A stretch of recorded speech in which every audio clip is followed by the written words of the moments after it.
13 साल। जी हाँ, पूरे 13 साल तक जिंदगी और मौत के बीच झूलता रहा एक युवक, जिसका शरीर जिंदा लेकिन जिंदगी ठहरी हुई। हर दिन उम्मीद और दर्द के बीच गुजरता रहा परिवार का वक्त।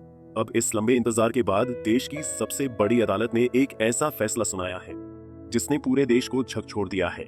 सुप्रीम कोर्ट ने गाजियाबाद के 32 साल के हरीश राणा को पैसिव यूथेनेशिया यानी इच्छा मृत्यु की अनुमति दे दी है। बता दें कि गाजियाबाद के राजनगर एक्सटेंशन की राज एम्पायर सोसाइटी यही वो घर है जहां पिछले 13 सालों से एक परिवार उम्मीद और दर्द के साथ जी रहा था।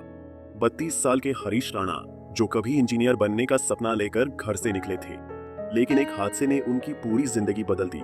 साल 2013, चंडीगढ़ में बीटेक की पढ़ाई कर रहे हरीश राणा अपने हॉस्टल की 4थी मंजिल से नीचे गिर गए। इस हादसे में उनके सिर पर गंभीर चोट आई और वे कोमा में चले गए।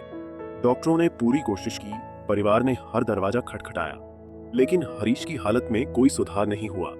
1-2 दिन नहीं, 1-2 साल नहीं, बल्कि पूरे 13 साल तक हरीश कोमा में ही रहे। इस दौरान उनका परिवार लगातार इलाज कराता रहा, लेकिन उम्मीद धीरे धीरे टूटती चली गई।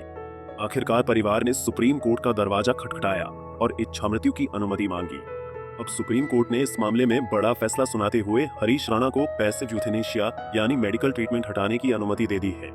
देश में यह मामला इसलिए भी चर्चा में है क्योंकि यह दुर्लभ मामलों में से एक है जहां कोर्ट ने इतने लंबे समय से कोमा में पड़े मरीज के लिए ऐसी अनुमति दी है। उधर इस पूरे मामले पर उत्तर प्रदेश सरकार भी सक्रिय हो गई है। मुख्यमंत्री योगी आदित्यनाथ ने अधिकारियों को तुरंत परिवार से मिलने और उनकी मदद करने के निर्देश दिए हैं। सीएम के आदेश के बाद गाजियाबाद के जिलाधिकारी रविंद्र कुमार मौंदड़, जीडीए उपाध्यक्ष नंद किशोर कलाल और नगर आयुक्त विक्रमादित्य सिंह मलिक हरीश के घर पहुंचे। अधिकारियों ने परिवार से मुलाकात की और उनकी आर्थिक व सामाजिक स्थिति का जायजा लिया। प्रशासन ने तुरंत राहत देते हुए जन सहयोग से परिवार को 10 लाख रुपए की आर्थिक सहायता देने का फैसला किया है। इसके अलावा मुख्यमंत्री विवेकाधीन राहत कोष से भी परिवार को आर्थिक मदद दी जाएगी। सिर्फ आर्थिक मदद ही नहीं, बल्कि परिवार की स्थायी आजीविका के लिए प्रशासन ने उन्हें एक दुकान आवंटित करने की भी प्रक्रिया शुरू कर दी है, ताकि परिवार आगे की जिंदगी सम्मान के साथ जी सके। माननीय मुख्यमंत्री जी ने हमें निर्देशित किया था कि हरीश राणा और उनके जो पिता हैं अशोक कुमार राणा साहब, उनके घर पे जाके एक बार उनसे संवाद कर लिया जाए।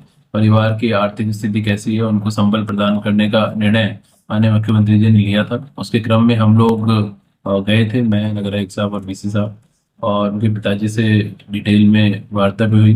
परिवार का पिछले 12 वर्ष में लगातार उन्होंने अपने पुत्र के इलाज में काफ़ी आर्थिक स्थिति उनकी खराब हुई है और उन्होंने पूरा प्रयास किया है, तो चूँकि वो सफल नहीं हो पाए, इसलिए माननीय सुप्रीम कोर्ट से एक निर्णय के लिए उन्होंने आवेदन किया था।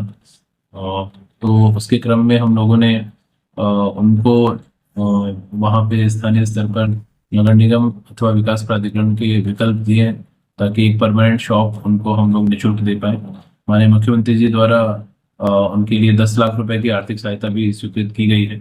पूर्व में दवाइयों का जो व्यय है वो भी सीएम ऑफिस के द्वारा वहन किया जा रहा था, और हमारा पूरा प्रयास है कि दुख की इस घड़ी में परिवार को जैसा माननीय मुख्यमंत्री जी की अपेक्षा है संबल हम लोग प्रदान करें और भविष्य में भी उनके हितों का हम लोग ध्यान रखें।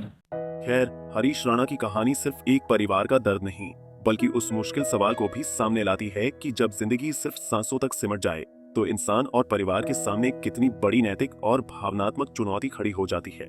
पंजाब केसरी टीवी के लिए गाजियाबाद से संजय मित्तल की रिपोर्ट। हमसे जुड़े रहने के लिए हमारे YouTube चैनल को सब्सक्राइब करें और नई वीडियो की नोटिफिकेशन के लिए बेल आइकॉन को दबाएं।